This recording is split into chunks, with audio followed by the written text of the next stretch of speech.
It's damn good for business. Have you ever had a buyer's block? That's something I experienced for a little while with Necromunda, Hired Gun.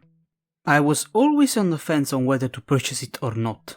Being a casual fan of the Warhammer franchise, I was drawn to this game, but the releases are often hit or miss, incredibly buggy, infested with predatory monetization, and at times straight up bizarre. But some gems from time to time do get out, or in this case, a little rough pearl. Because Necromunda isn't the most polished first-person shooter in existence, by a mile. There is, like, a bug that makes the UI disappear. No way to restore it until you reach the next checkpoint. That doesn't help. To this date, it hasn't been fixed. The story was completely unmemorable. Once the game ended, it left me unsatisfied. I don't even remember the motivation of the main villain. Either that, or the Alzheimer has already started taking effect.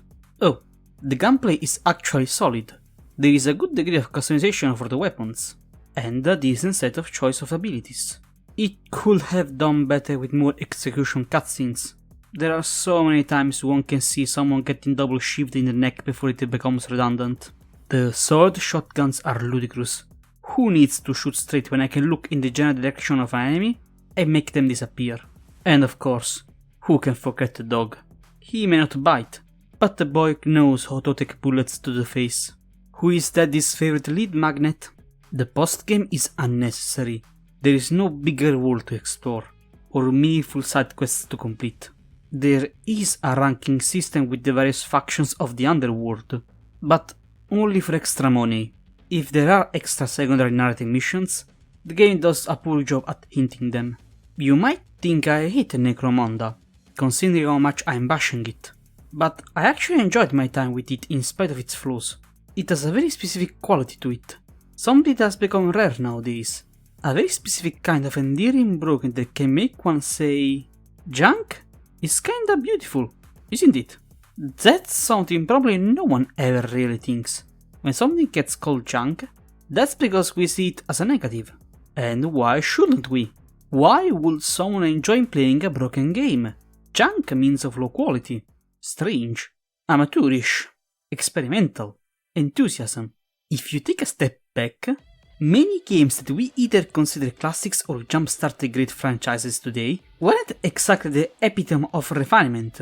I mean, the original Fallout 3 and Skyrim, broken beyond imagination, with bugs left and right. When Bethesda hears the word Polish stating only of the nation in Central Europe with a funny cow singing about its cocaine addiction.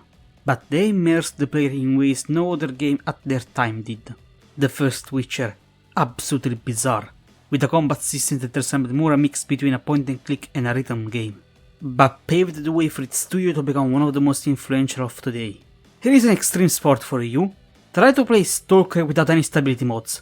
If your PC reboots with Cyrillic alphabet, congrats, you have unlocked the true mode. But ask anyone who finished it, and they'll tell you it was one of the most brutal and rewarding experiences they ever had. Spore, the epitome of slapping things together and see what happens, and yet also an experience that hasn't been replicated ever since. And let's not get started on the whole indie sector. We aren't here for a world of junk, a world of wonder. Don't get me wrong, yes, we as a community should always strive for the creation of fine-tuned and better games. But sometimes, along the road, it's worth to look at some of the more unusual stuff, squinting at its little imperfection, and admire its rough beauty.